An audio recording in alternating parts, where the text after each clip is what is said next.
We'll take the University of Calabar song. Immediately, which will take the opening prayer.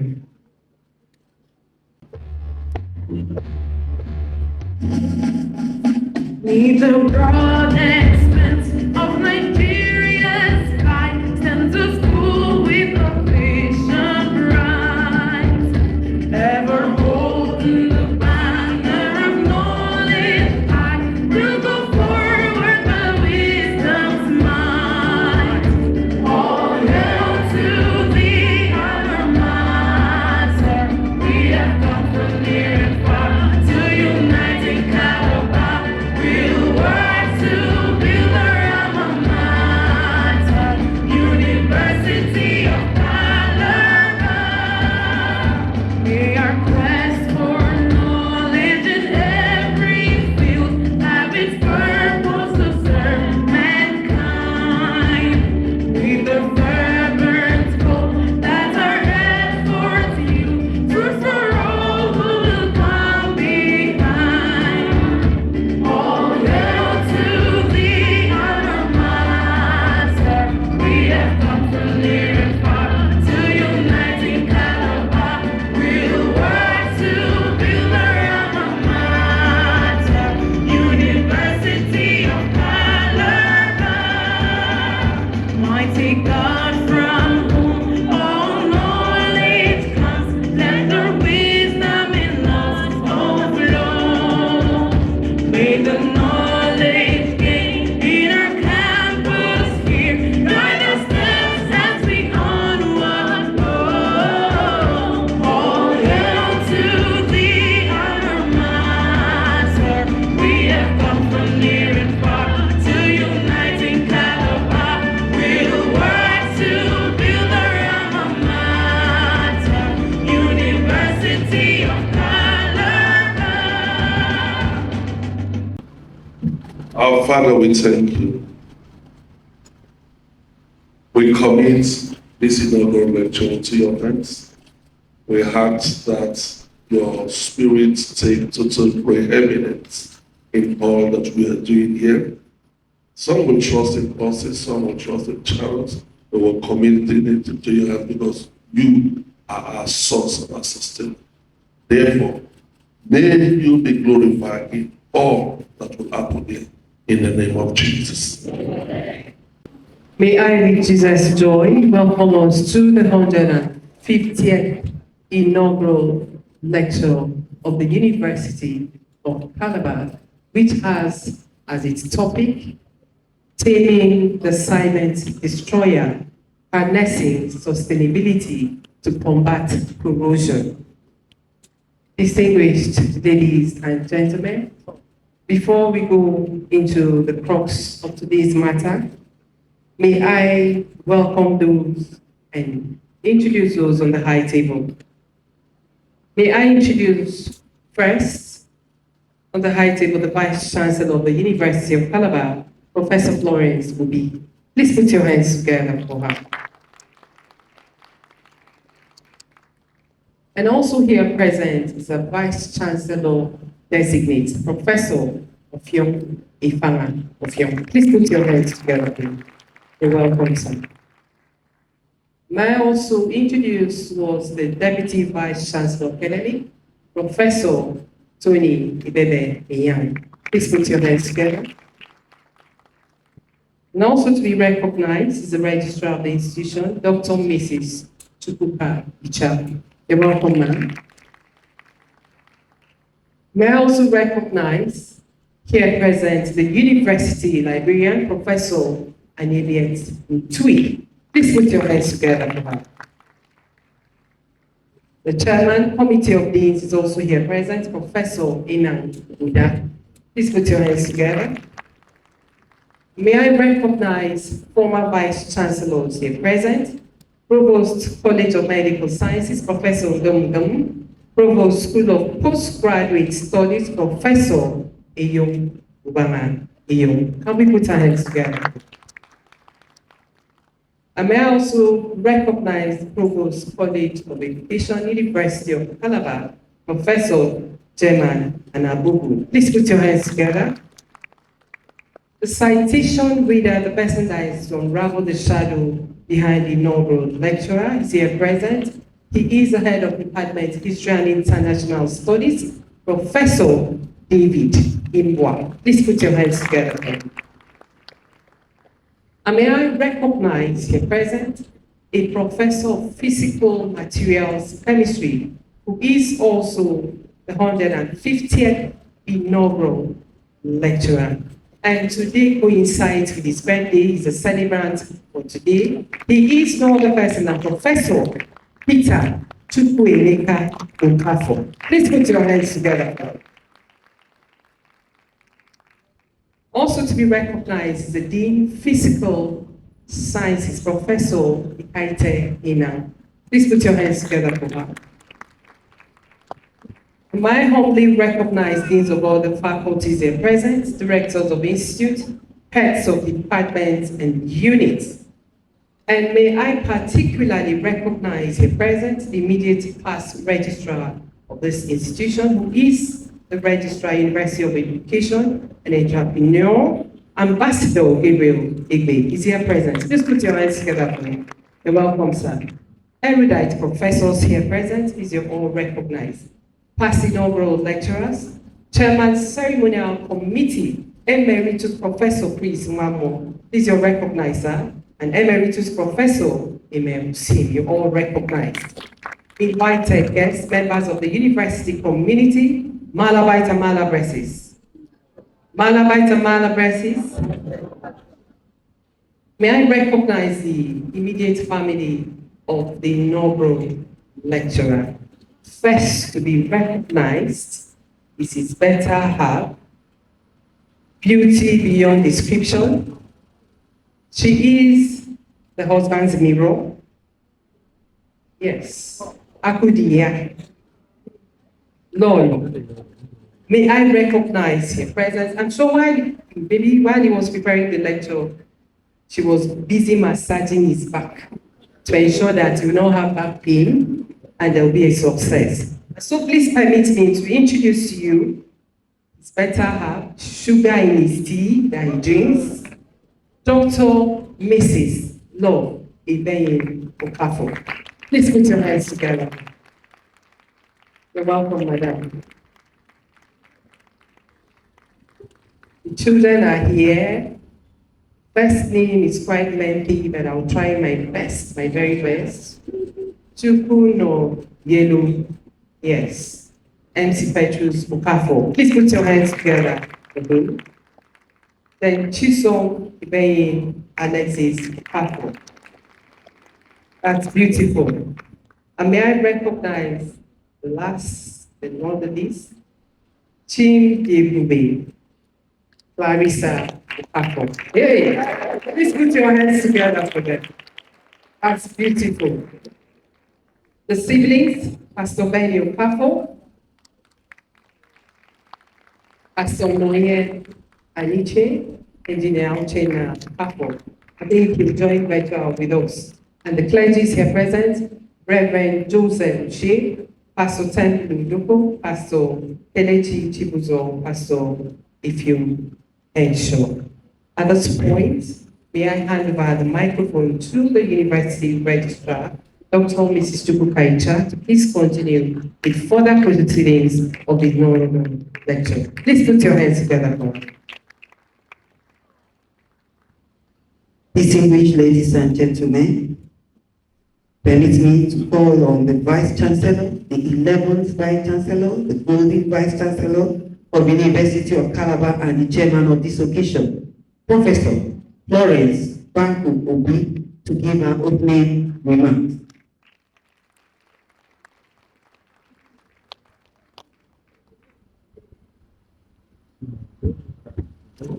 Thank you, my registrar.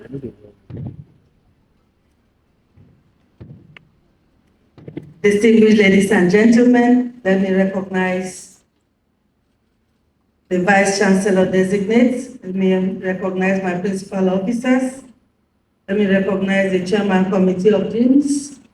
Let me recognize the provosts, all the provosts, the deans, the directors, the professors, Health Department, our visiting Registrar Emeritus, and all the visiting guests here, especially the family members of the 150th Inaugural Lecturer.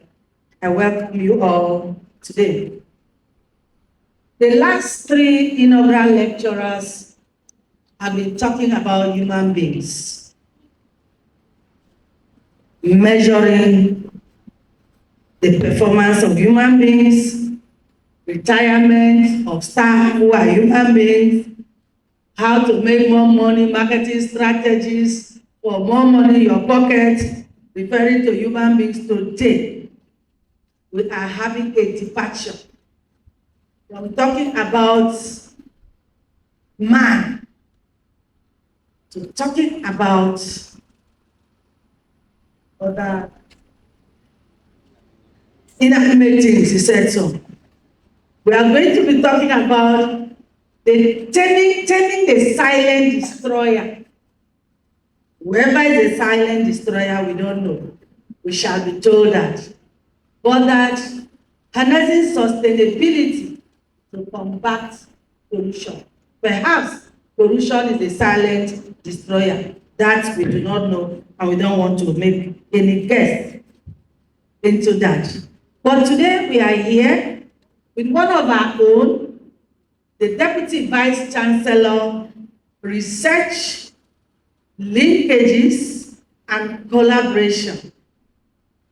Professor Peter Okafor will be taking us through why he is a professor of no mean repute. A professor who is well cited globally as one of the top 2%, am I correct? 2% most cited authors globally. We are blessed as a university to have this man as one of our own. No wonder in the past few years that he has sat as a DVC research.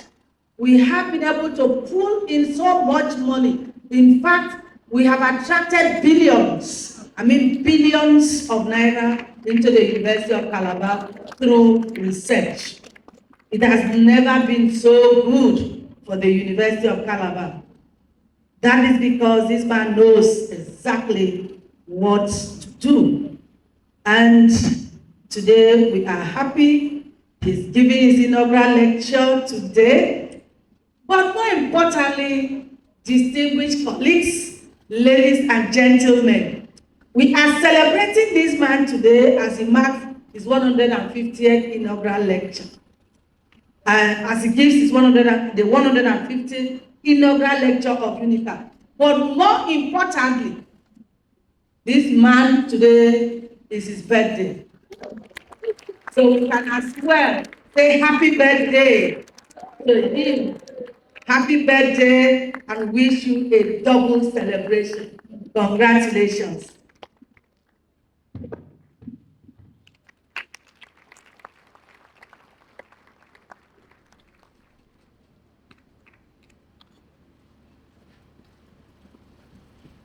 Chairman, distinguished ladies and gentlemen, I will now invite Professor David Ngwa to read the citation of the 150th Inaugural Lecturer, Professor Peter Chukwuemeka Okafor.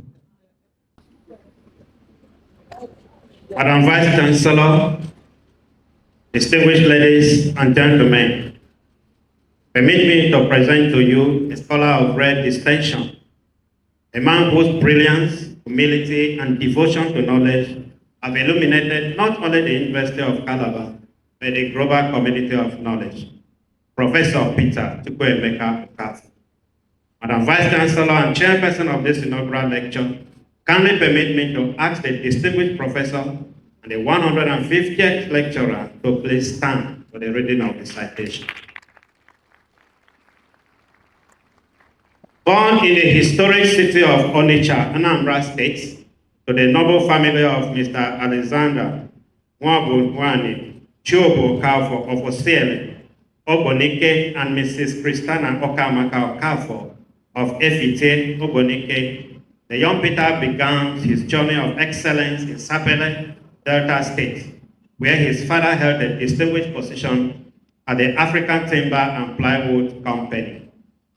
His early academic stage began at Ogodo Primary School, Sapele, continued at Okwe Grammar School, Sapele, and were crowned with his secondary education at the famous Emekomeko High School, Sebastian Academy, Owerri, in 1987.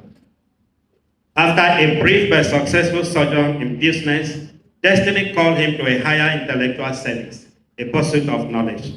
In 1919, he gained admission into the University of Calabar, beginning in biological sciences, botany unit, before yielding to the irresistible pull of chemistry, a field that would later define his life purpose. He graduated in 1995, already marked by the curiosity and discipline that would distinguish his illustrious career. He fulfilled his national youth service in Kwara State, teaching biology at AC/Elodun Anglican Grammar School, where his passion for excellence left an enduring mark among his students. Upon his return to Calabar, he obtained his Master's of Science degree in Physical Chemistry in 2000, and driven by an insatiable quest for knowledge, commenced his doctoral research in 2001. A journey that will soon take him across continents and into the realm of global scientific recognition. In 2003, his academic promise was affirmed when he won the prestigious Fulbright Junior Staff Development Fellowship, which took him to the Institute for Corrosion and Multi-Phase Flow Technology at Ohio State University, the United States of America. Other highly competitive fellowships followed in quick succession. The Carl Stewart Postdoctoral Fellowship, 2008 to 2009, the Jewish UNESCO Associateship Fellowship, 2010 to 2018, and the CAS President International Fellowship Initiative as a visiting professor at the Institute of Metal Research, Shanghai, China, 2019 to 2020. Professor Peter Okafor earned his PhD in 2005 and was immediately appointed Lecturer 2 in the Department of Pure and Applied Chemistry in the University of Calabar.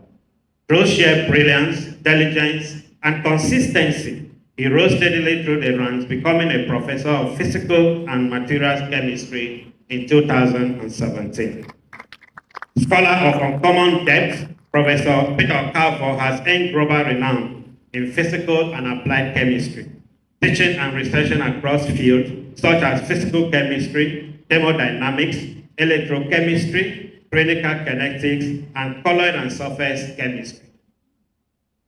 His research impact is exceptional, with over 100 publications, 82 Scopus Index papers, an H-index of 43, and more than 7,000 citations. His works have shaped industrial and scientific practices globally. Little wonder Stanford University and Elsevier have ranked him among the 2% scientists in the world. And this has been done consecutively for the past 5 years, from 2021, 2022, 2023, 2024, and to the current ranking released in September 2025. This is a rare distinction that underscores his enduring influence in global science. I think we can do better than that. In the classroom and laboratory, Professor Peter Okafor has been an outstanding mentor, having successfully supervised 6 PhDs, 16 masters, 12 PhDs, and over 100 undergraduate projects. His expertise has been sought across Nigeria, China, Europe, the United States, and India, where he served as external examiner to higher degrees and assessor for professorial levels. Beyond teaching and research, Professor Peter Okafor has rendered distinguished service to the University of Calabar in pivotal administrative capacity. He has served as a pioneer deputy Vice-Chancellor, research, linkages, and collaborations. Pioneer Director of External Relations and Partnership, Head, Physical Chemistry Unit, Group Head, Corrosion and Electrochemistry Research Group, Member, University of Calabar Governing Council, and key committee member on budget implementation, welfare, and the College of Medical Sciences. President, Fulbright Alumni Association of Nigeria, UNICA Chapter 2015 to 2020. In recognition of his meritorious service, the University of Calabar honored him with the Meritorious Service Award in March 2024, and recently honored him with the prestigious 2025 Fulbright Alumni Association of Nigeria Award as an outstanding researcher. Professor Peter Okafor's influence transcends the university. He is a fellow of the African Academic Network, a member of the Towards Young Affiliate Network, having represented the African continent from 2010 to 2014 as a Towards Young Affiliate Fellow and a proud member of both the Institute of Chartered Chemists of Nigeria and the Chemical Society of Nigeria. Beyond his brothers, Professor Peter Okafor is a man of grace, warmth, humility, and faith, a devoted husband and a loving father.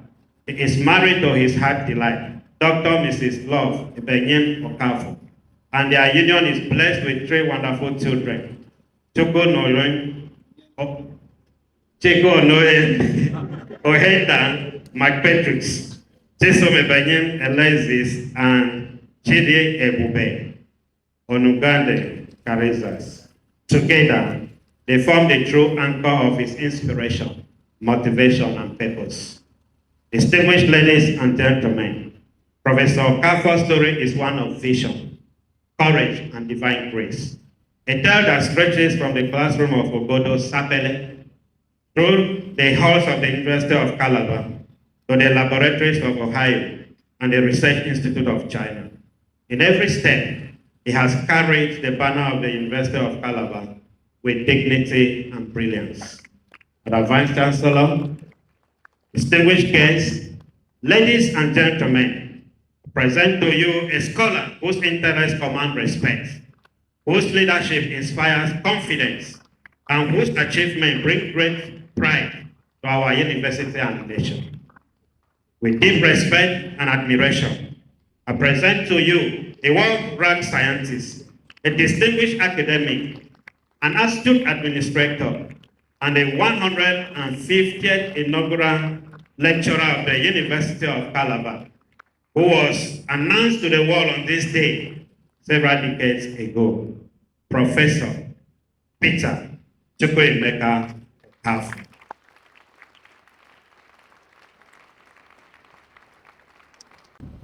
The Chairman of the Inaugural Lecture and Vice-Chancellor of the University of Calabar, the Vice-Chancellor designate, the Deputy Vice-Chancellor Administration, Deputy Vice-Chancellor Academic, the University Registrar, the University Librarian, the University Bossa, the Chairman Committee of Deans, members of the Governing Council here present, all former Vice-Chancellors here present, the Provost, College of Education, College of Medical Sciences, and College of Postgraduate Studies, the Dean of Faculty of Physical Sciences, and other deans here present, the Director of Institutes and Directorates, the Head of the Department of Pure and Industrial Chemistry, and other heads of departments here present, past inaugural lecturers,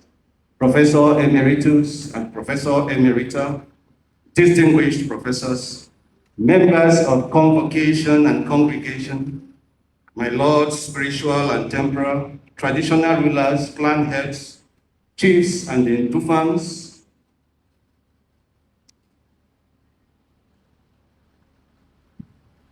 Malabites and great Malabreses, gentlemen of the press, distinguished invited guests, ladies and gentlemen, Madam Vice-Chancellor, please permit me to dedicate this inaugural lecture to the loving memories of my father, Alexander Nwabumwanne Chiobi Okafor, and my sweet mother, Christiana Okamaka Okafor Ne Obi, my uncle and godfather, engineer Emmanuel Chukwuemeka, and my mentor extraordinary, Professor Udofort Jack Ebel.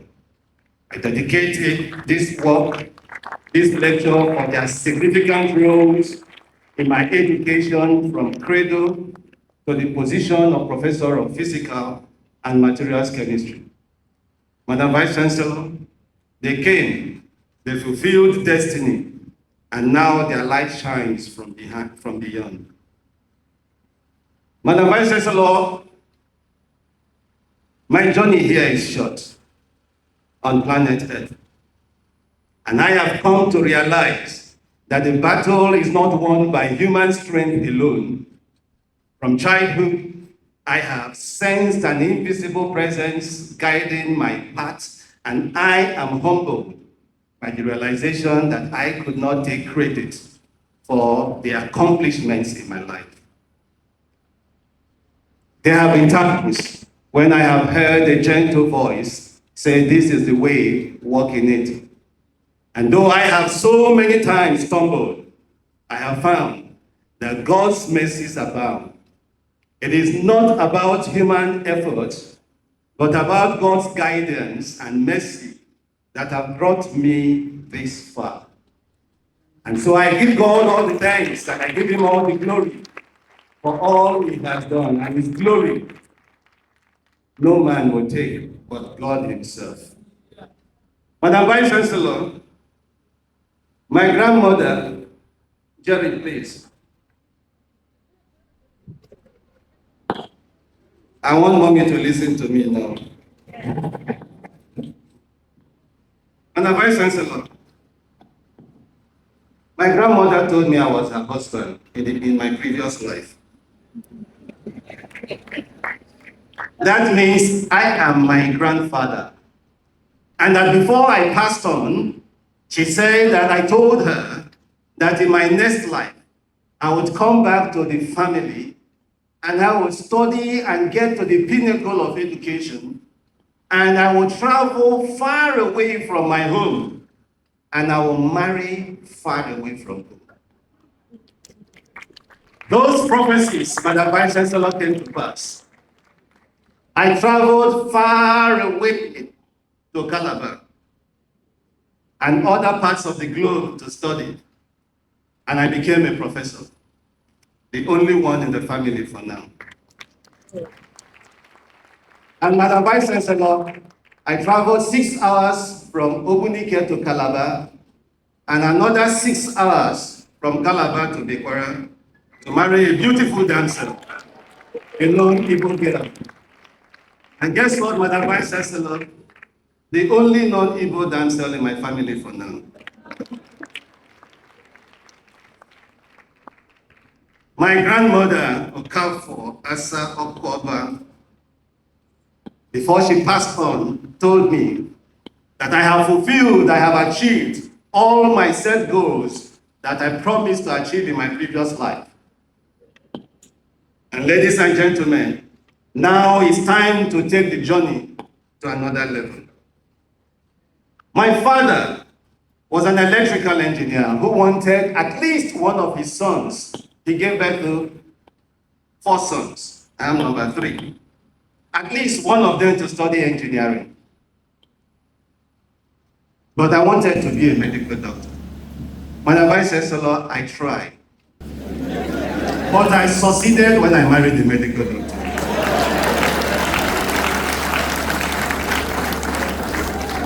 When my father could not convince me to study engineering, he told me the story of a professor of chemistry in the University of Benin. I can't recall his name, but he respected that man and admired him so much.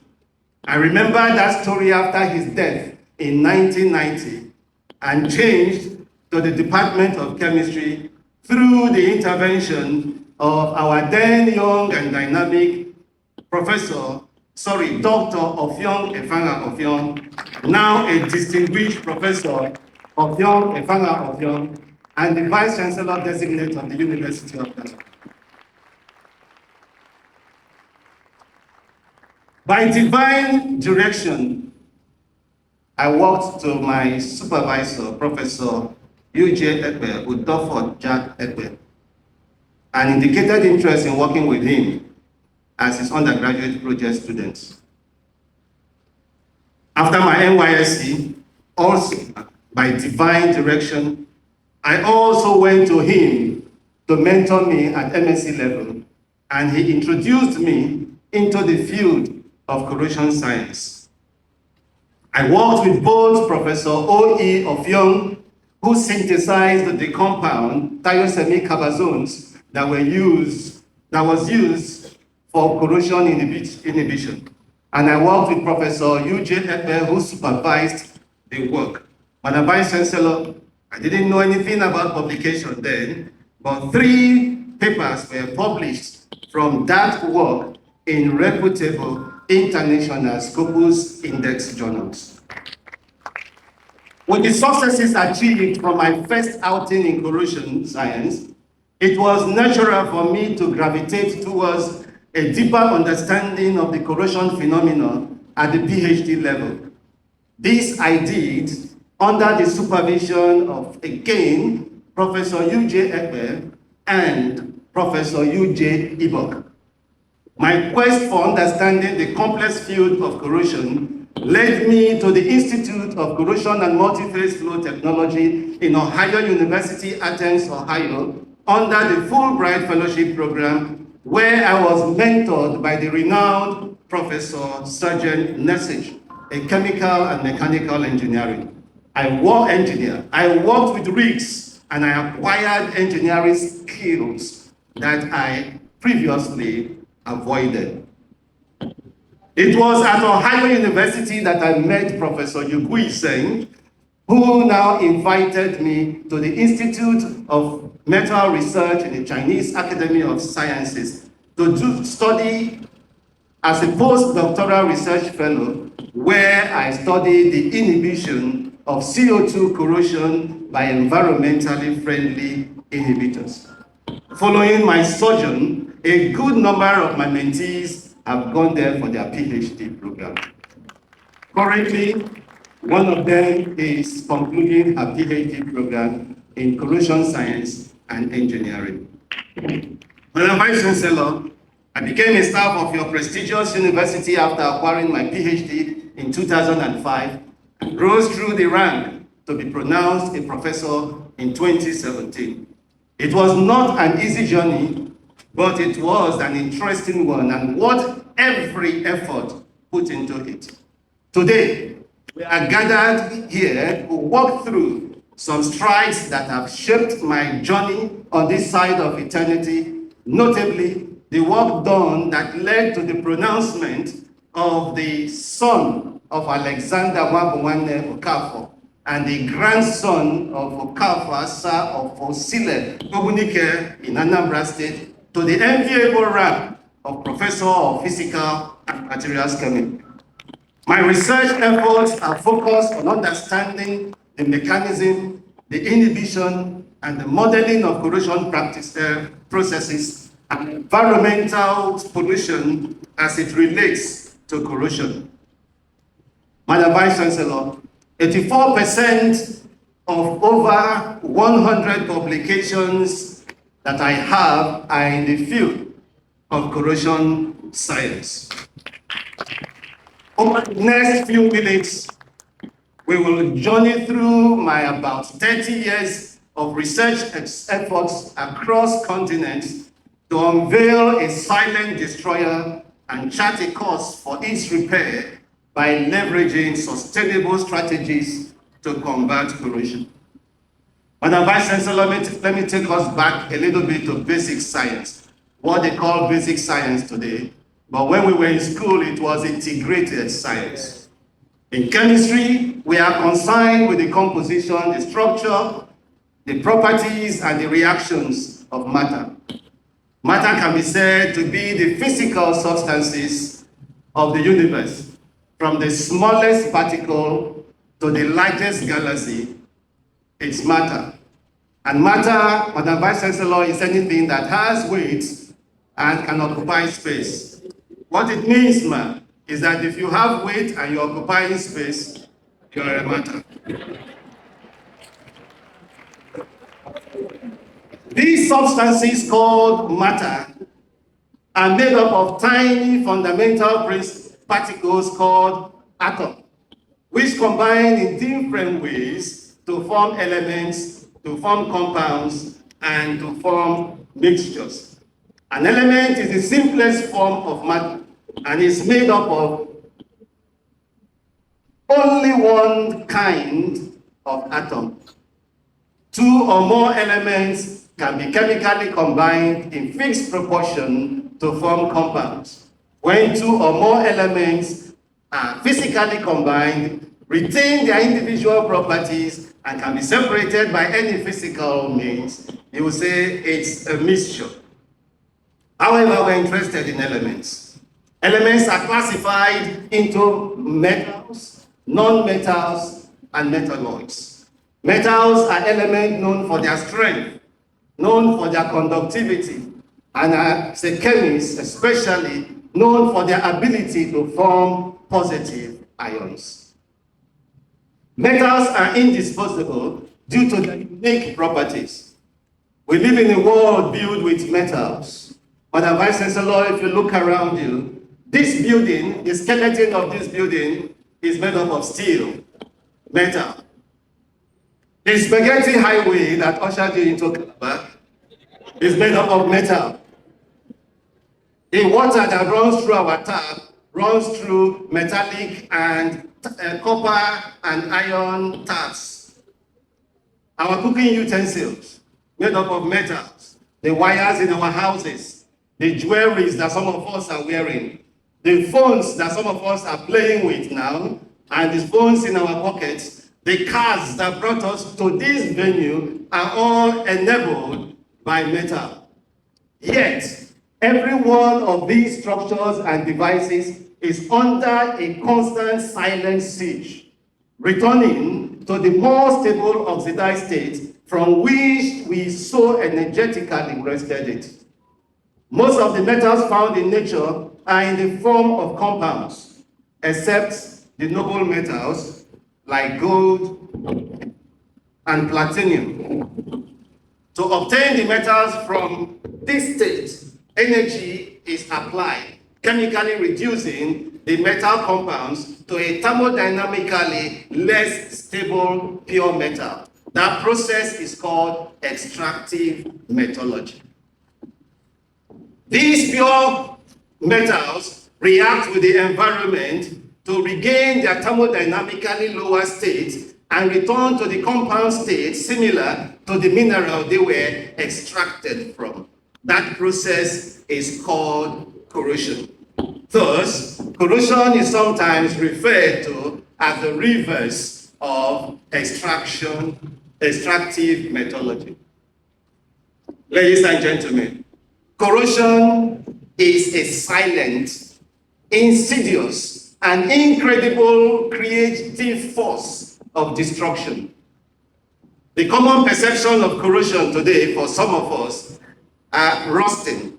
One of them is rusting. We know the word rusting. Rusting is the corrosion of iron, Fe.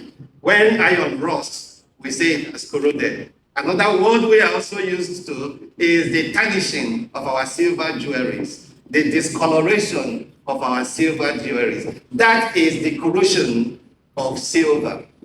But this simply described phenomenon is a dangerous oversimplification. The reality is more complex, is much more fascinating, and far more costly.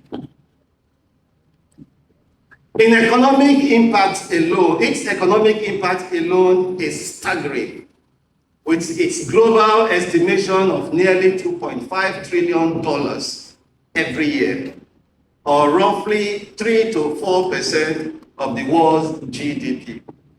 This financial burden encompasses both direct expenses, such as repairs, replacement, and maintenance, and indirect costs, including operational downtime, production losses, and safety incidents. A significant proportion of these losses are preventable through proper design, timely inspection, and the adoption of proven corrosion management practices. The same study by NACE suggests that by implementing existing corrosion practices, we can save 15 to 35% of the $2.5 trillion global cost, which is about 375 to 875 billion dollars. Madam Vice Chancellor, this represents an astronomical annual savings. In addition to the financial burden, corrosion is a threat to human safety and life. Catastrophic events such as bridge collapse, pipeline leaks, and industrial explosion, which inevitably lead to the tragic loss of human lives and extensive property damage. All these frequently share a common preventable root cause, which is unchecked corrosion. Madam Vice Chancellor, I know you will be wondering with me, but I wonder what must have caused the collapse of the roof of the University of Administration block. A single point of rust, unnoticed and untreated, can compromise the integrity of an entire structure, turning a routine engineering challenge into a public disaster. As we reflect on these consequences, it becomes clear that combating corrosion is not a technical option, but a societal imperative. It calls for collaborations among engineers, policymakers, scientists, and industrial leaders to ensure that the materials that build our world also sustain it safely and responsibly. While the economic damage from corrosion is presumed to be substantial, Madam Vice Chancellor, the true financial cost to the Nigerian economy remains unmeasured. Vice Chancellor, please permit me to use this opportunity to call on the Nigerian Corrosion Association, the Council for Regulation of Engineering of Nigeria, COREN, Chemical Society of Nigeria, and other allied associations, national research institutes, universities, government agencies, industrial associations, and consulting firms to form teams of diverse expertise in corrosion science and engineering, material science and engineering, economics and data analysis to undertake this very important task of quantifying the economics and cost of corrosion in Nigeria. This will help our country to take proactive steps to mitigate its impact and promote substantial economic development as well as saving us some national embarrassment. To effectively understand the mechanism and devise appropriate strategies to control corrosion, corrosion is broadly classified into two categories: the uniform corrosion and the localized corrosion. Uniform corrosion involves the even dissolution and progressive thinning of the metal surface. While it accounts for the greatest mass of metal loss, its predictable nature allows for accurate service life estimation and rarely causes sudden and catastrophic failure because it can be predicted. Localized corrosion attacks specific limited areas due to electrochemical and metallurgical differences, leading to a separation of reaction sites. I'll talk more about the reaction sites later. Unlike uniform corrosion, it is highly unpredictable and is responsible for failures of much greater technical and safety concerns. There are different types of localized corrosion. One that some of us are well familiar with is the pitting corrosion. Madam Vice Chancellor, when I was small, I think I used to remember when our metallic pot will have a hole in it. And when you're cooking, it will be dropping on the fire. At times, some of those tinker buckets, this generation may not know, the tinker bucket that we used to carry, and when there is hole on it as a result of corrosion and pitting corrosion, which is a localized corrosion, We will call Tinker Basin to come and change the bottom and fix another one. It's a result of corrosion. And that corrosion, that pitting localized corrosion, creates small holes and pits, while the rest of the surface remains largely unaffected. So you may not know the pipeline. It can lead to loss, explosion, and every other contamination of the environment. There are other types of localized corrosion: crevice corrosion, galvanic corrosion, Philip-Bond corrosion, intergranular corrosion, flow-induced corrosion, etc., etc. Madam Vice Chancellor, I have done some work on uniform corrosion and its inhibition, but a good number of my research work is in CO2 corrosion. A good number of my research work in CO2 corrosion are on the mechanism and the inhibition of localized corrosion, especially pitting and flow-induced corrosion. Madam Vice Chancellor, any environment that contains electrolytes and medium that permits electrochemical reactions to occur on a metal surface, thereby enabling corrosion, is a corrosion environment. What it means, an electrolyte is any substance that dissociates in a solution or in molten form and conduct electricity is referred to as an electrolyte. An example is a common salt you have in your home. If you dissolve it in water, it dissociates into sodium and chloride ion. And it has the ability of conducting electricity, and so it's a corrosive environment. The environment is the key factor. The severity of corrosion is determined entirely by the interaction between the material and its surrounding medium. It is crucial to understand that all environments possess some degree of corrosivity. Even seemingly benign environments like the one we are in today, even this environment that looks benign can also cause corrosion. It is also a corrosive environment. It is also worth noting that all metals corrode, but the rate and extent of corrosion vary significantly depending on the environment.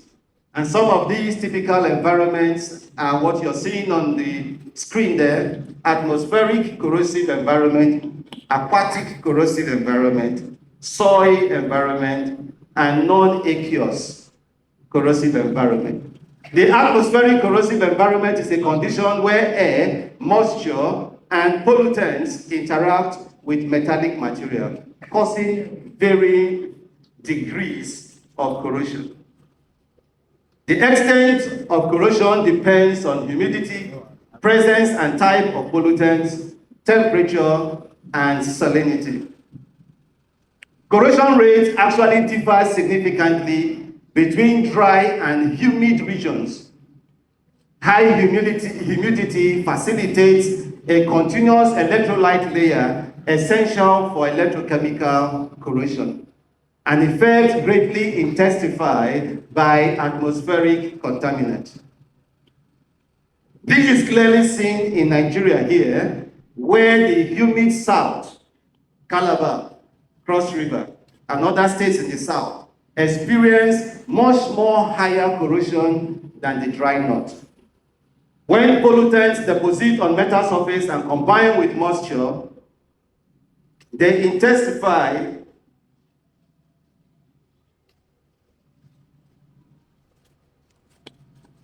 When pollutants deposit on metal structure, it increases the rate of corrosion.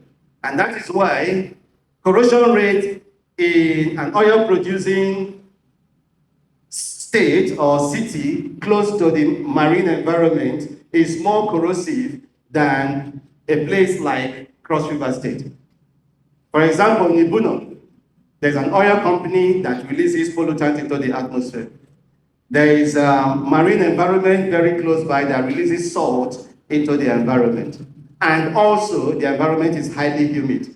So that Ibuno will be highly more corrosive than Cross River State.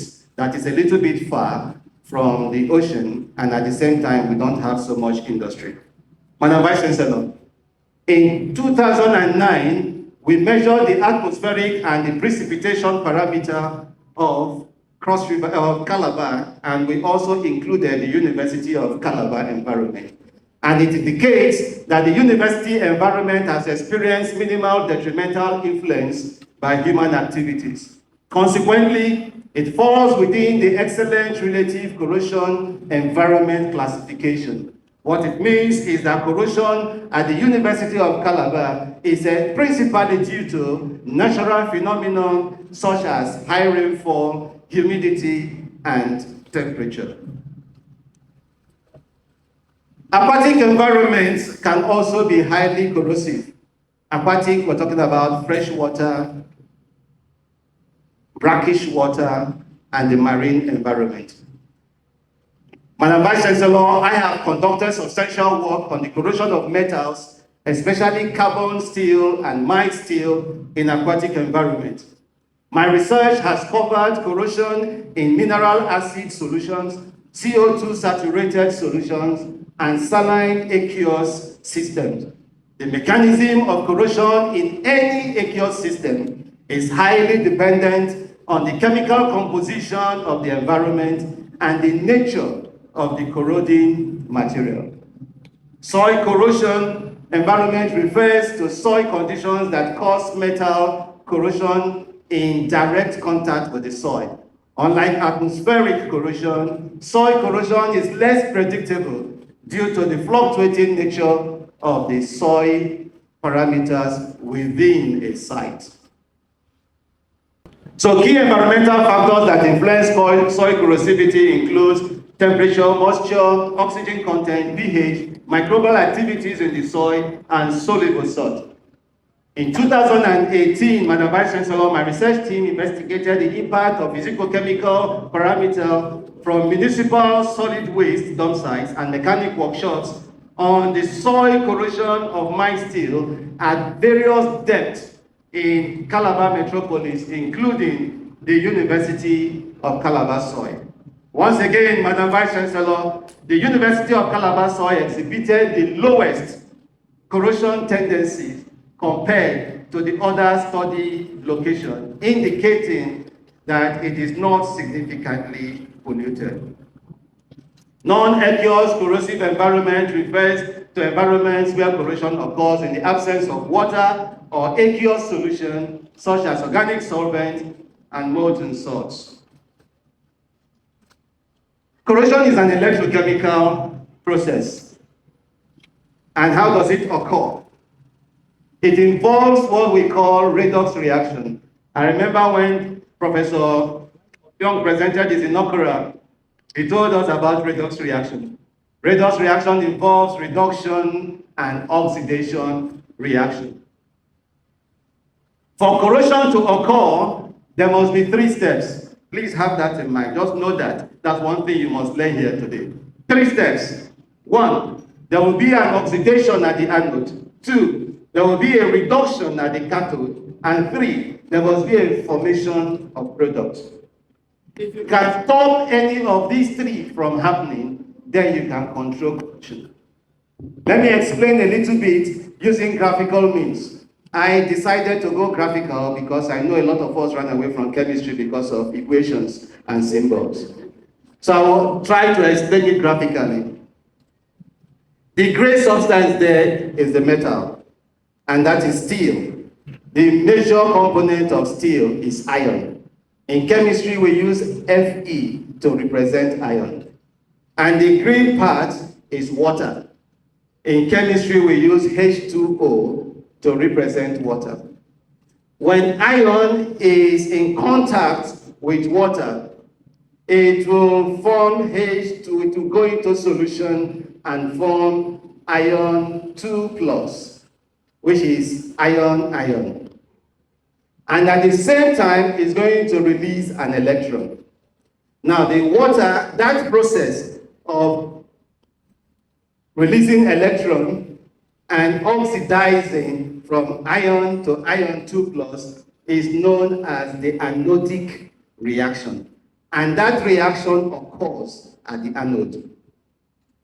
The water that is present in the system reacts with dissolved oxygen in the system and migrates to the surface of the metal where that free electron is and is reduced to OH-. That is the cathodic reaction. So we have the anodic and then we have the cathodic. Remember, the third one is that the product must be formed. Now the OH moves to the ion and the two of them get married and they form what is known as a corrosion product, which is iron hydroxide. Iron hydroxide is very uncomfortable in water, in the presence of oxygen. So we will say it's not very stable in the presence of oxygen. So it reacts with oxygen and produces iron 3 oxide, hydrated iron 3 oxide, which is the rust that we see when you say iron has corroded. If you can stop any of these processes from happening, then you can stop corrosion from happening. Also notice from that graphical representation, you see the red circling thing there. It shows that an ion molecule or atom has left the metal. And you can imagine when many of them leaves the metal will degrade, and that is the corrosion.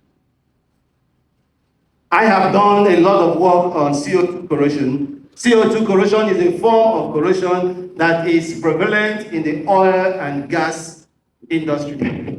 It occurs at all stages of production, from downhole to surface equipment and processing facilities. It occurs principally in the form of general corrosion, that is uniform corrosion, and also occurs in 3 variants of localized corrosion, which is pitting, Mesa attack, and flow-induced corrosion. Again, how does it happen?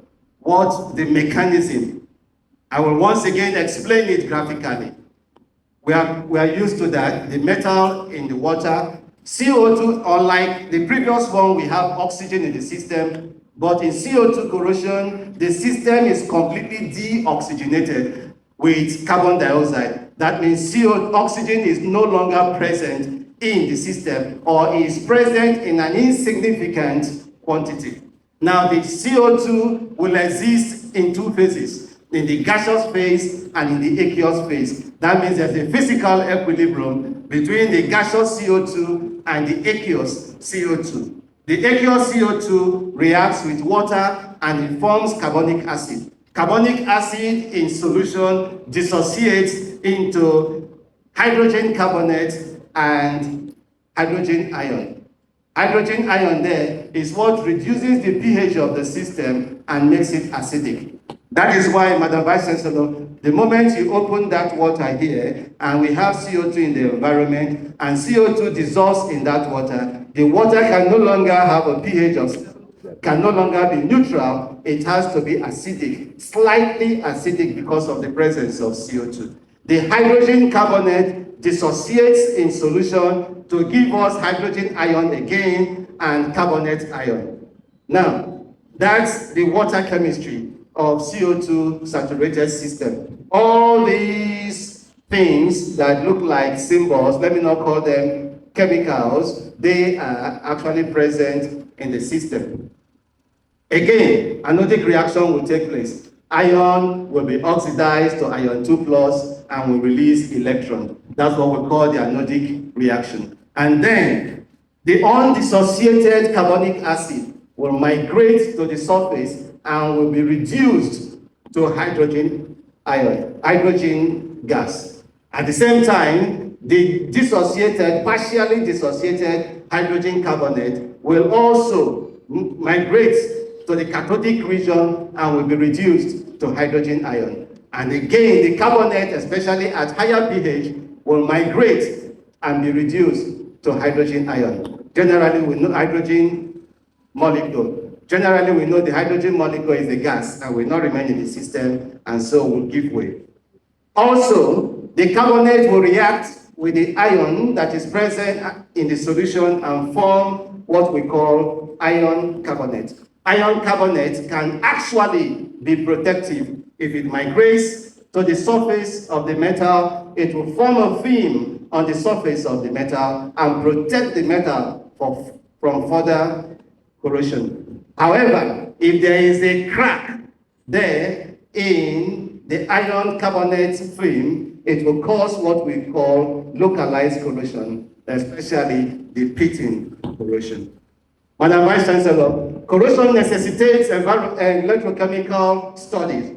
While the University of Calabar has 2 advanced potential stats for this, their maintenance is hampered by a lack of skilled local technologists. The nearest workshop for repairs today of our potential stat is located in the US, which incurs significant shipping costs.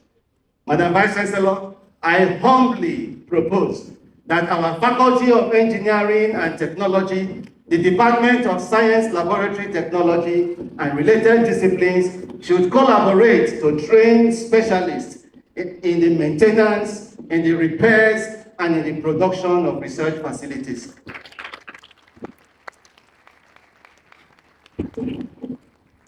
This would enable us to utilize our equipment effectively, promote local production, and potentially explore export opportunities. During the recent curriculum review of the National Open University of Nigeria Master's Program in Analytical Chemistry, I championed this approach, which led to the introduction of a new course I designed, Analytical Technique Development, Chemistry 830. I urge my colleagues across academic landscape to consider similar initiatives. By equipping our students with the skills to build and innovate, we ensure that they become the pioneers of tomorrow, not just the technicians of today. Madam Vice Chancellor, corrosion is influenced by various factors, but the 2 primary factors that determine its occurrence and the rate at which it occurs are the nature of the metal and the characteristics of the corrosive environment. Madam Vice Chancellor, as a result of time, please permit me to skip this. It's there in the pamphlet. Methods of combating corrosion. Corrosion cannot be stopped, have that in mind, but its scope and its severity can be controlled by employing one or more of the following methods. One is the material selection, which involves choosing material that are corrosion resistant in the operating environment. Another is cathodic protection. Cathodic protection is actually an electrochemical corrosion mitigation technique that applies an external electrical circuit for metal, an electrical current to metal structure in soils and water, suppressing their natural tendency to oxidize. And that can be achieved in 2 ways. One is a sacrificial anode. Sacrificial anode means Jesus Christ dying for your sin. So Jesus is going to be the anode, and then he will protect you that becomes the cathode from dying. That's exactly what it means. If you want to know more about it, please just take a look at the book. As a result, because of time, let me keep moving. So there are 2 cathodic protection. We have sacrificial anode and we have the impressed current. We also have the protective coating. Protective coating is like your car. If you expose the metal, it's going to corrode. But if you spray it with a coating, then you prevent it from having direct contact with the environment, and so corrosion will not occur. Use of corrosion inhibitors. Most of my work in combating corrosion is actually in the use of corrosion inhibitors. There are basically 3-4 types of corrosion inhibitors. One, we have anodic inhibitors, we have cathodic inhibitors, we have mixed inhibitors, and then we have vapor phase inhibitors.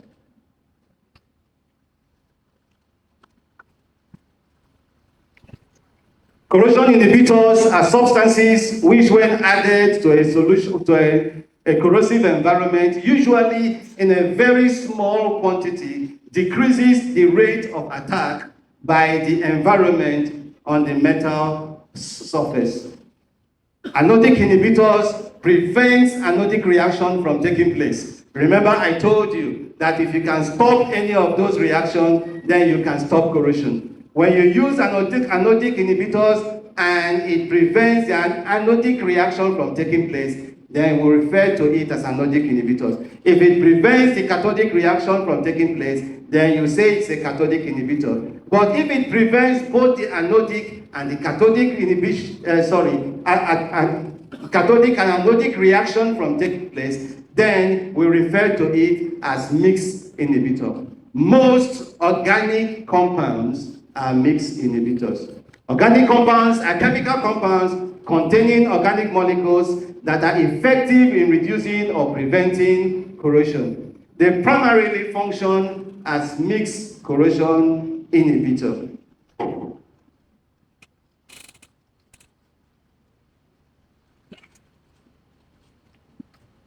The inhibition process of organic compound is generally understood to occur via inhibition adsorption. Adsorption, AD, I will always tell my student, AD is different from absorption. Adsorption is a surface phenomenon. It is the attraction and retention of molecules on the surface, leading to more of the molecules at the surface than in the bulk of the system. Absorption is the attraction and uniformly distributed, the molecule is uniformly distributed in the bulk of the system. So it's not only on the surface, but in the bulk of the system. So inhibition adsorption is attraction of the molecule to the surface. It will do two things. One, it will cause a blocking effect. That is, forming a film at the available sites. If a film is protecting the available sites, either the cathodic or the anodic, then the oxidation and reduction reaction cannot take place. It can also form transport barrier, preventing the active ingredients or the active species, the corrosive species, from getting to the metal. It can also have some energy effect, which is modifying the activation energy of the system. I have done a lot of work in CO2 corrosion using imidazolines. As a result of time, you can see I have just a few minutes. I will skip that. Plant extracts. Plant extracts are exceptionally rich sources of naturally synthesized chemicals, with thousands having been identified. Moreover, over 80% of the approximately 30,000 known natural products are of plant origin. Plant chemicals are broadly, I think I remember when Obana Eyong presented his inaugural, he told us about the primary metabolites and the secondary metabolites. Plant chemicals are broadly classified as either primary metabolites and secondary metabolites. For us in corrosion inhibition studies, we are interested mainly in the secondary metabolites, the steroids, the quinines, the terpenins, the alkaloids. Those are the ones we are interested in, and they have inhibited corrosion to a very large extent with very good inhibition efficiency. It is interesting to note that in the field of corrosion inhibition, we are returning to natural products as a result of the increasing awareness of health and ecological risk associated with synthetic chemicals. This shift highlights a modern revival of historic practices. As evidenced by the numerous plant extracts and their impressive inhibition efficiency reported by my team and included in my contribution to knowledge, we are proving that sustainable chemistry is not a compromise, it is an optimization.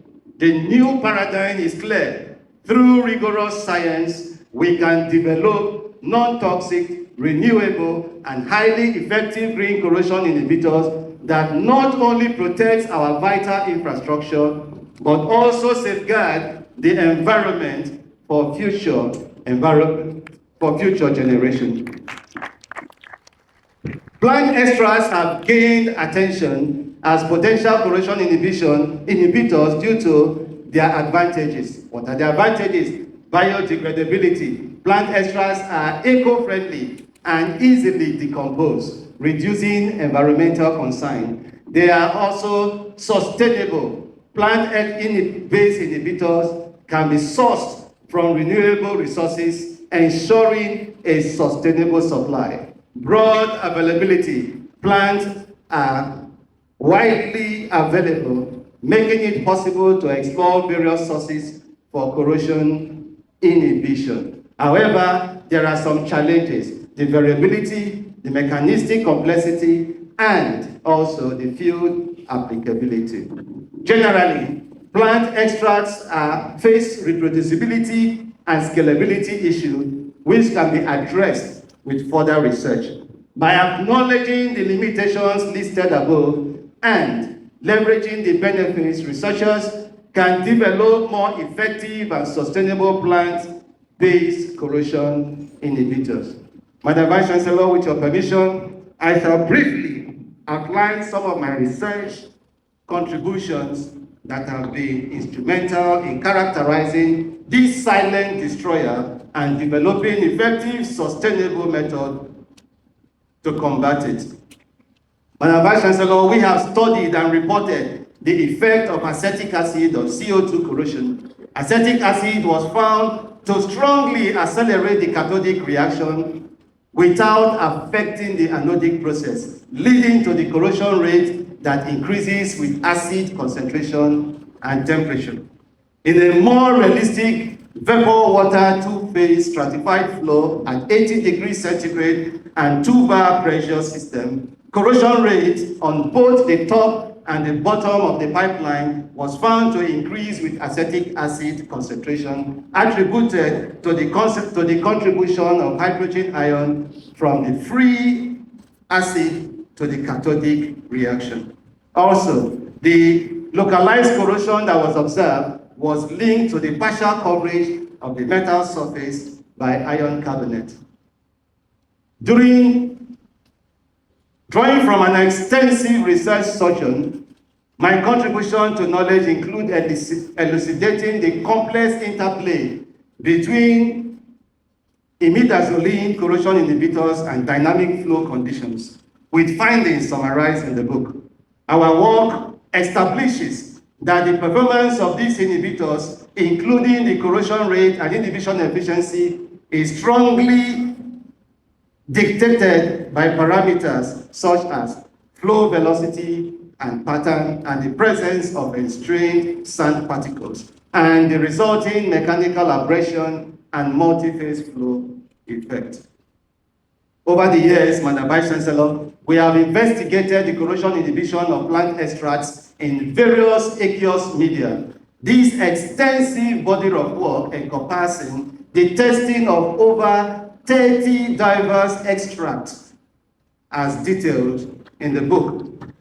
Given the complex composition of plant extract, it is difficult to attribute the inhibitory effect to a single constituent. For this reason, in some of our work, like you will notice, the suspected active ingredients responsible for the corrosion inhibition are isolated and tested individually to pinpoint their specific contribution. However, the high efficiency observed in crude plant extracts are often the result of synergistic inhibition among the extract components, though antagonistic effects may also contribute to variation in performance across different extracts. Madam Vice-Chancellor, it may interest you to know that my research team has made a fundamental atomistic level contribution to corrosion science by pioneering the integration of advanced computational chemistry method within the University of Calabar, making a significant methodological shift in the field locally.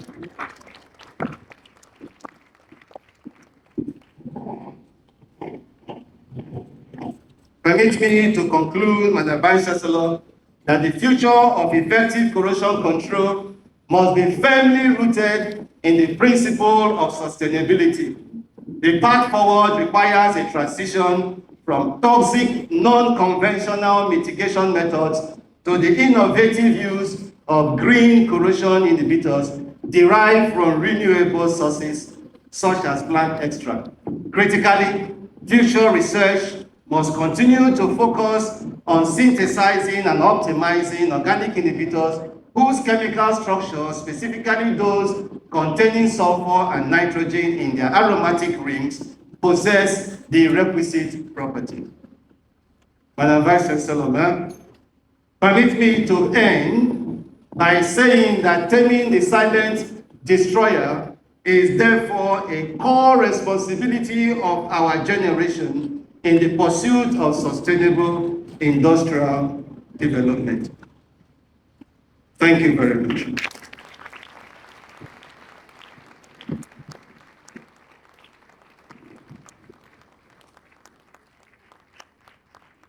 Madam Vice-Chancellor, allow me to take a moment to express my profound appreciation for the individuals who have been instrumental in shaping my life and career.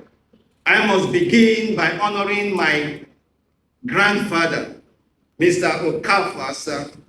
Like I said before my birth, he put forth a powerful prophecy that a great and well-learned offspring of his would be born and would make his people proud. These words were more than a personal hope. They were prophecies that went ahead of me and worked towards their fulfillment. I will also advise us that even before your grandchildren comes, please do yourself a favor and prophesy good things into their lives. Thank you very much, Grandpa Okafor, sir. When my journey here has elapsed, I look forward to meeting you. To my number one hero, my mentor, my father, Alexander Wambonwane Chiobi Okafor, fondly called ANC. And to my sweet mother, Christiana Okamaka Okafor, may God rest their souls. I appreciate you both profoundly. Your selfless sacrifices were not in vain. I commit to honoring your legacy by continuing your exemplary work with your grandchildren. I owe deep gratitude to my uncle and godfather, Engineer Emmanuel Chukwuemeka Okafor of Ogunike. After my father's passing, you stood by me and supported my every endeavor to succeed in life. For this, I am eternally grateful to my uncles and my aunts.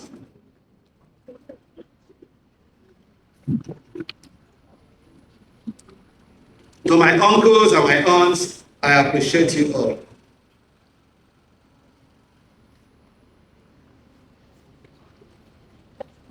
Madam Vice-Chancellor, I must now acknowledge my many academic and professional mentors and teachers who have labored with me and molded my mind throughout my career as a student, researcher, lecturer, and administrator. I am indebted to each of you, and I begin by paying tribute to Mrs. Teresa Onyakaze, my extraordinary talented chemistry teacher at the Mekuku High School, Owerri, the then Sebastian Academy. I acknowledge my 3-tier supervisor, academic father, and superlative mentor, Professor Odofor Jack Epe, for allowing God to use him to guide me. My doctoral second degree supervisor, Professor UJ Ibok. Please, Professor Ibok, are you here?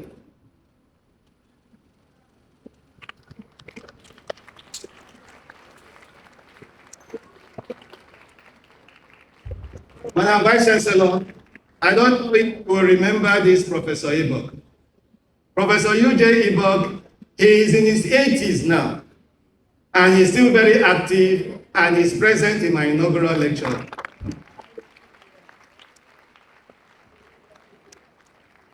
Any of you who have sent any result for vetting must have sent it to Professor UJ Ibok. Professor UJ Ibok, please come forward. Come and give the Vice-Chancellor a very good handshake. For the work he has done for this university, I think, Madam Vice-Chancellor, he deserves an applause. Ladies and gentlemen, please put your hands together for the octogenarian Professor UK, my second supervisor.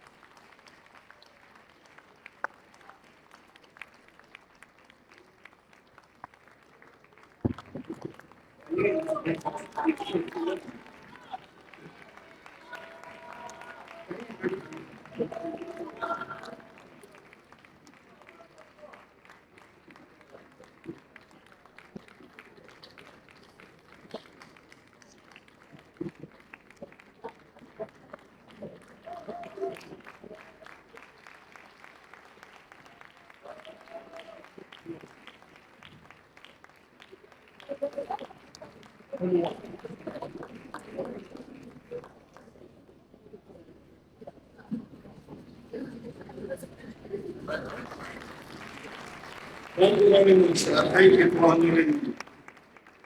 I must also acknowledge my supervisors in Ohio University, Professor Sergeant Nesich and Professor Yu Guizeng, my supervisor in the Institute of Metal Research, Chinese Academy of Sciences. I must acknowledge Professor Eno Ebenso, whose kind words and mentorship in the critical area of research paper writing have been highly instrumental in my success. I truly appreciate you for that. Thank you.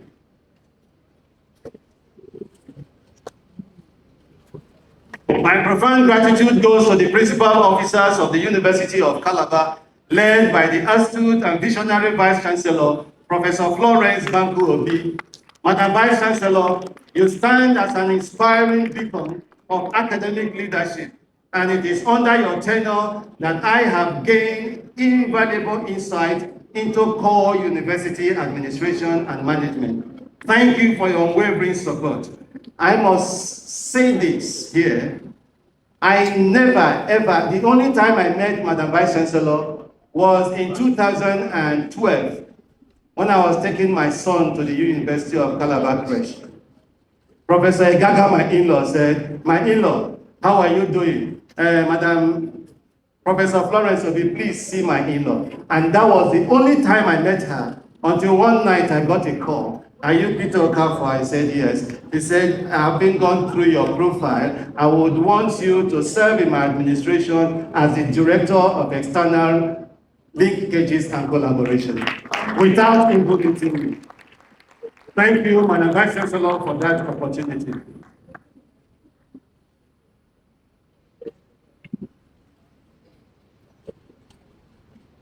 I must also express my sincere appreciation to the other members of the principal officers team, which we call the Team FBO, the DVCs, the registrar, the librarian, the bursar, and the DVC result.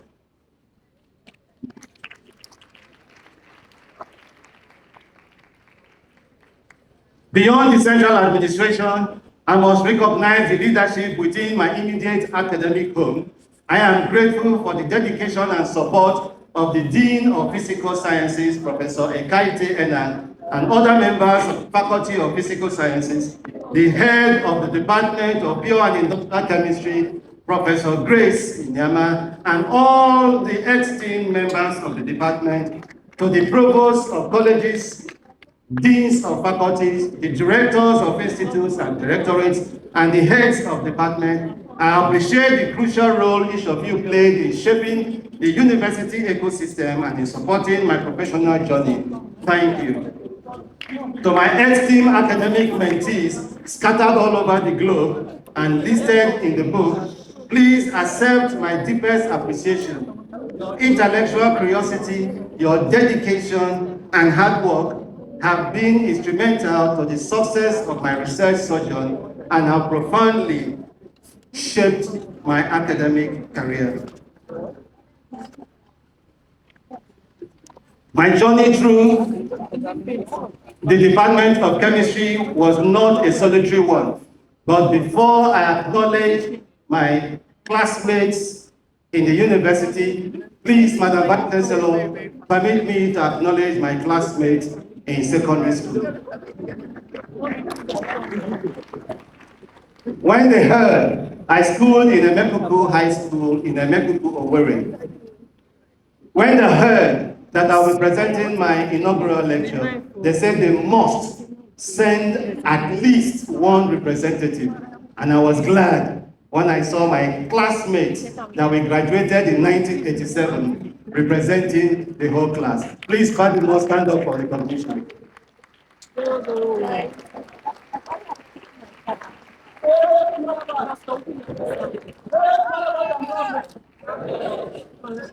Padimo is also a great Malabite.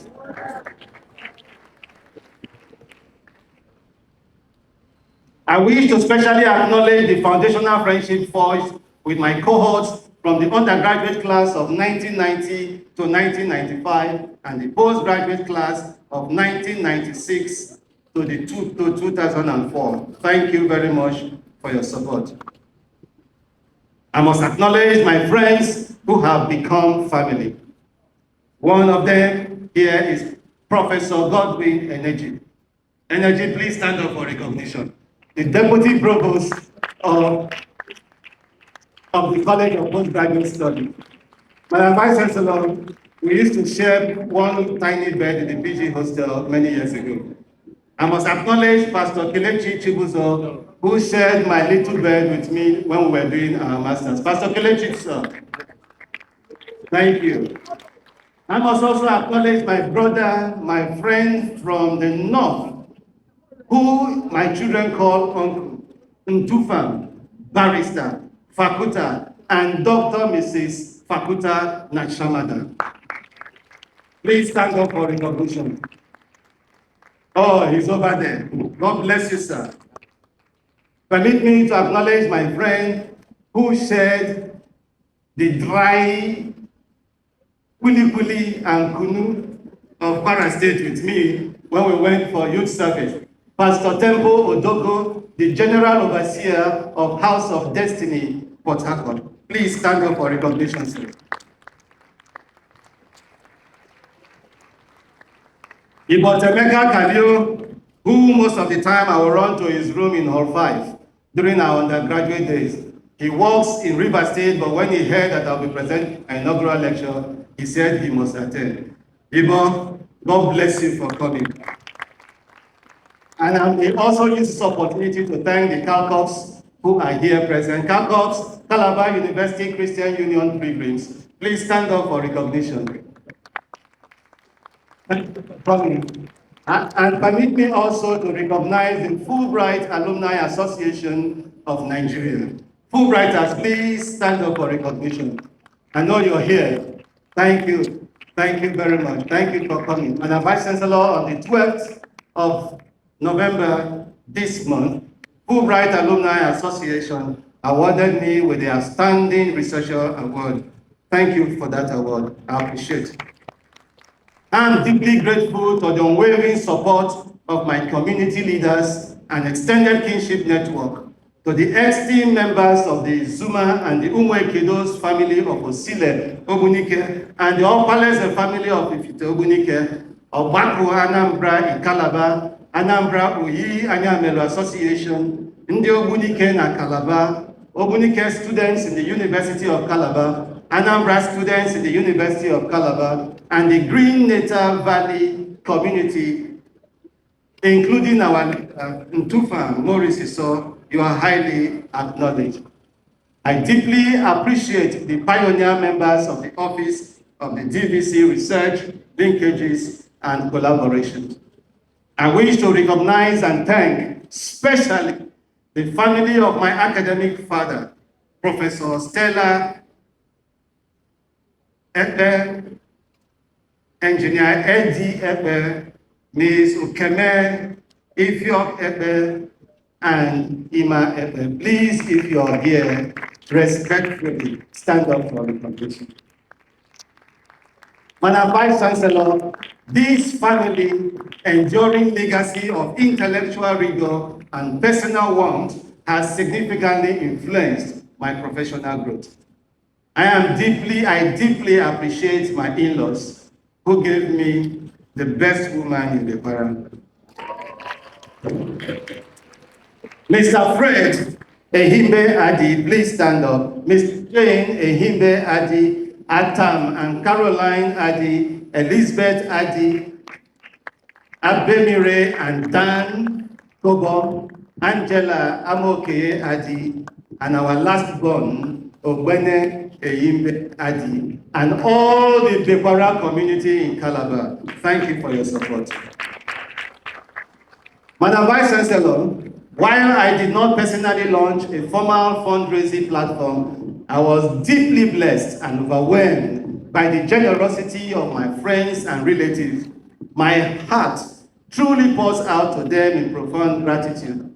Kindly permit me to specially acknowledge the management team of the University of Calabar. I thank you all.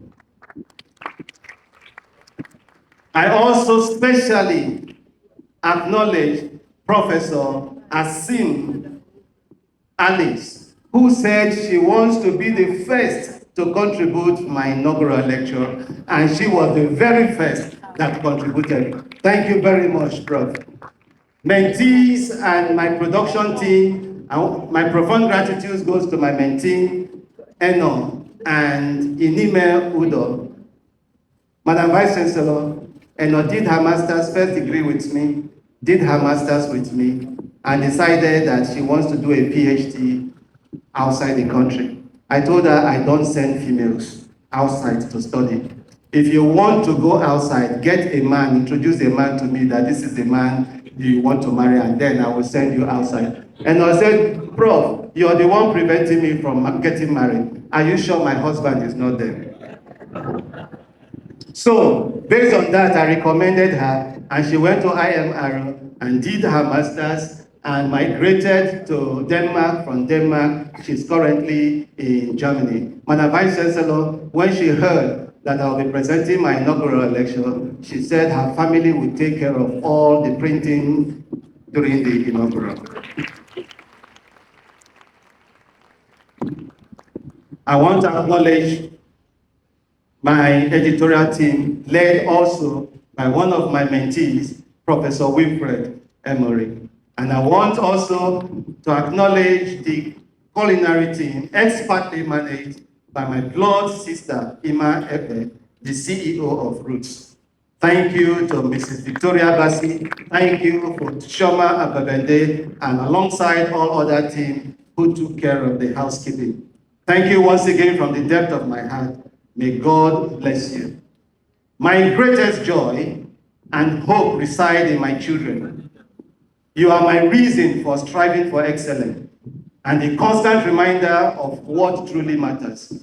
To my precious children, Chukwu Nonyelum Uhe Adam and Petrus Okafor, Chinsom Ebenyi and Lexis Okafor, and Daddy's special daughter turned my yum Chindi Ebube Unung Ada Clarissa Okafor. Thank you for your patience, thank you for your faith in your daddy, and thank you for your boundless energy. I love you deeply. Finally, I turn to the person who is truly my life anchor, to my love of inestimable value, my partner in every sense of the word, Obi Ajulum, Akwamwan, Omalishan, Aponawum, Olino Doziaku, my biggest cheerleader, my doctor, and my best friend, Dr. Mrs. Love Ebenyi Okafor. You bring joy, you bring life, you bring profound meanings to my life in ways you may never fully understand. Thank you for your constant love, your unwavering support, your enduring presence, and even for the necessary troubles you give me. I love you more than words can express, and perhaps that is precisely why I don't say it as often as you want me to. Know that my commitment and gratitude to you is absolute and forever. Thank you very much for coming, and God bless you.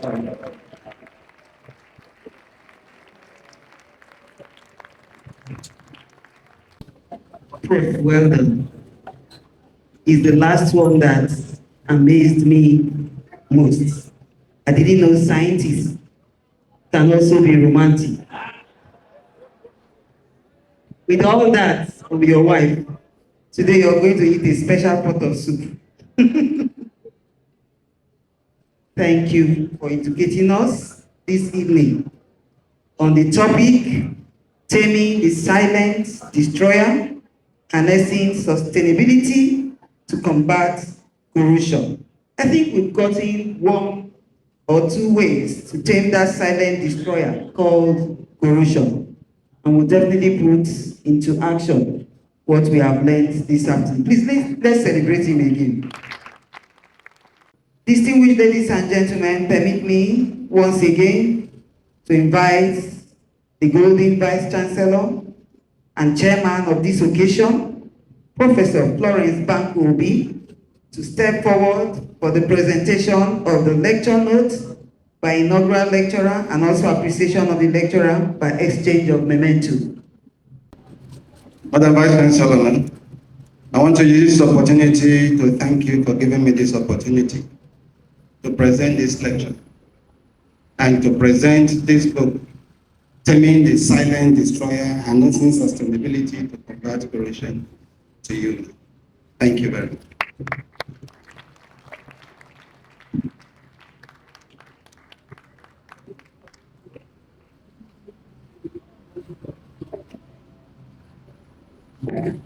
On behalf of the University of Calabar, the Senate, management staff, and students, it is my special privilege to present to you this memento as the 150th Inaugural Lecturer of the great University of Calabar. This day, your birthday, 17th November 2025. Congratulations.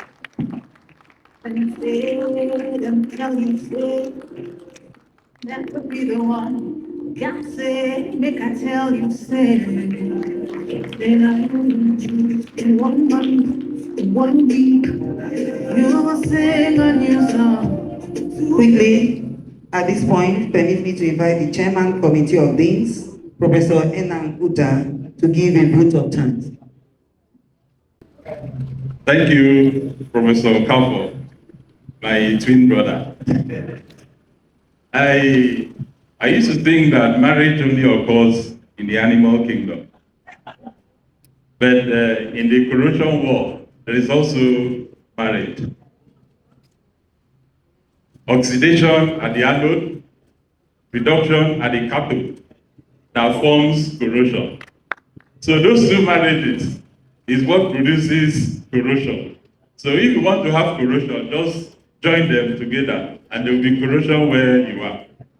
I'm also thinking that the corrosion we can revert back the corrosion now, because the ions that are corroded, we don't pack it back and then disentangle the marriage and then thank you very much for your enthusiastic delivery. That was very beautiful.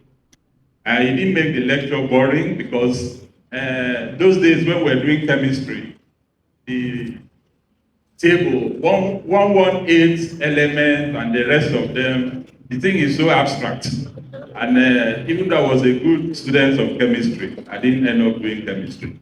Just like you, your father said, go and read medicine. Went and read chemistry and waited to marry a medical doctor. You have fulfilled all righteousness. Even though you didn't study medicine, but it's a medical doctor in your house. Thank you very much, Madam Vice-Chancellor. You have seen the output, what you have instigated many of us to do. So from today, Professor Okafor is a professor with a capital E. I want to thank the provosts who are here. I want to thank deans, especially Professor Kaite, the Dean of Physical Science, for providing the environment for Professor Okafor, and also the heads of departments who are here. We are grateful for this colorful display. We want to thank the DVCs, the librarian, the registrar, and professor that made Okafor to be what he is. You're welcome. Obomifio. You're welcome, sir. That's how we used to call him at the staff club. Obomifio. You're welcome, sir. We bow and tremble for you. We also want to thank 001, who is seated here.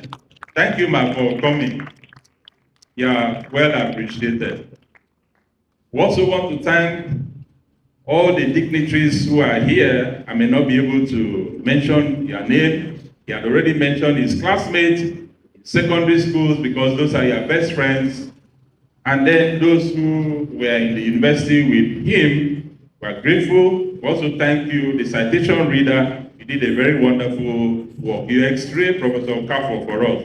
For those of us who did not know him very closely. The great ambassador, the former registrar, you're welcome, sir. I cite you.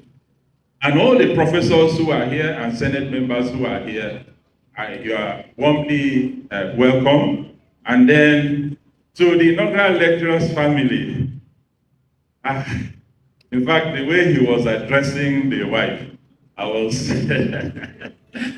that was good enough. It came from your heart. Thank you very much for providing the peace at home, because when others are sleeping, some of us will be awake, and maybe the family will be asking questions. What is happening? What are you doing? This is the product of those sleepless nights. And for you to provide the ambience in the house for him, you can see that you are very proud wife today. Thank you very much. We appreciate you. The development division, the protocol, the information unit, we thank you very much for putting all these together. You are deeply appreciated. And all those who came with the Vice-Chancellor. And lastly, since I have only 2 minutes, let me also thank myself for wearing the gown to come. By Thursday, we have another beautiful one. That when you come, that one, it will not be chemistry again. There will be another English session. You remember the kingdom, the animal kingdom. Here, we will look at the historical side of perhaps what he is going to display for us. So please, come Thursday this week. Let us also listen to another intellectual feast. Thank you for coming. You are deeply appreciated. Thank you. As we come to the end of this exercise, permits me to call on the Vice-Chancellor again to make her closing remarks.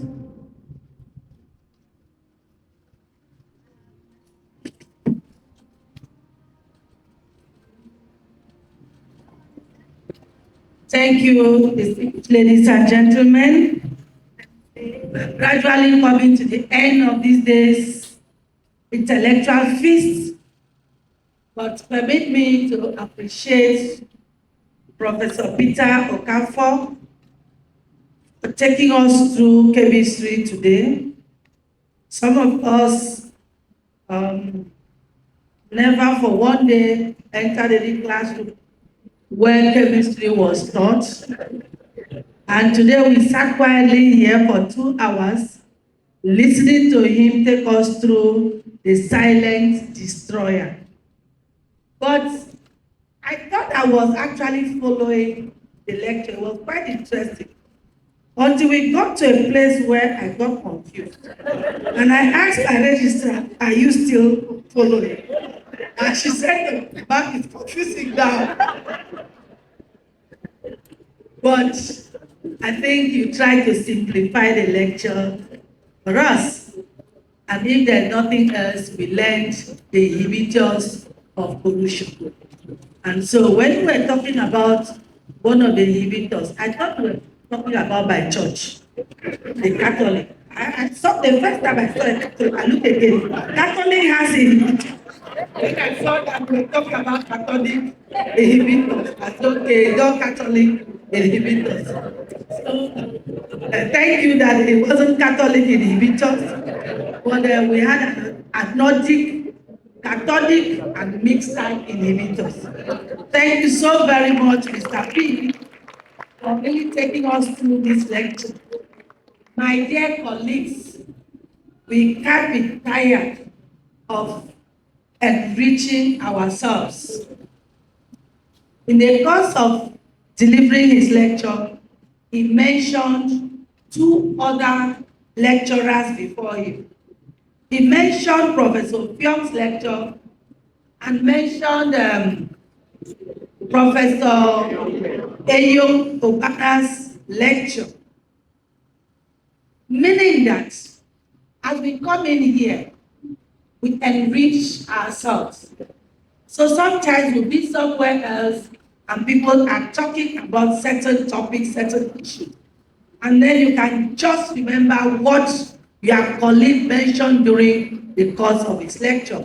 And you find yourself relevant in that discussion as an academic staff, especially so. So let's not be tired. Let me join the Chairman Committee of Deans to invite you again on Thursday. You know, a young man read the citation of our inaugural lecturer today. That young man, the young professor, still vibrating with energy, is coming to talk to us on why he became a professor just a few days ago. And that young man is Professor David Uber. So please, let us be here on that day. So join him in that intellectual feast. After that, we just have one to go, and then we'll rest for this administration. So thank you very much, Professor Okafor. You know you didn't want to give your inaugural lecture. But I'm happy and I'm sure you are very fulfilled today. I had to force him. I said, I'm not asking you to decide. It's a directive. So you must give your inaugural lecture because all my principal officers must give their inaugural lectures. And he said, I still have so many years. I said, it's irrelevant. You're a principal officer at inaugural lecture. And it turned out to be a very wonderful work. Congratulations, congratulations for taking us to the topic. Thank you. Ladies and gentlemen, the last time we saw Professor Okafor like this was the day he said, I do. Today is going to say I do, but in an intellectual environment. I think things have happened over the years, and the body language and everything has changed. In fact, I think Professor Young is watching you now, and Professor Young, because we will score you over there. So we are still going to use a very popular name. We extol the name of Jesus so much, and that's what we are going to use here right now. Adam, I hope your husband's hand is not shaking. I know your hand is firm today. So we take capital J, E, S, U, and S.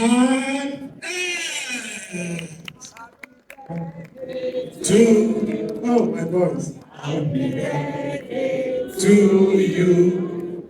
Happy birthday, happy birthday. Happy birthday to you. We cannot say how old are you now. May the good Lord bless you. May the good Lord bless you. May the good Lord bless you now. May the good Lord bless you. Hip, hip, hip! Hip, hip, hip! Hip, hip, hip, hip, hip, hip, hip! Thank you very much.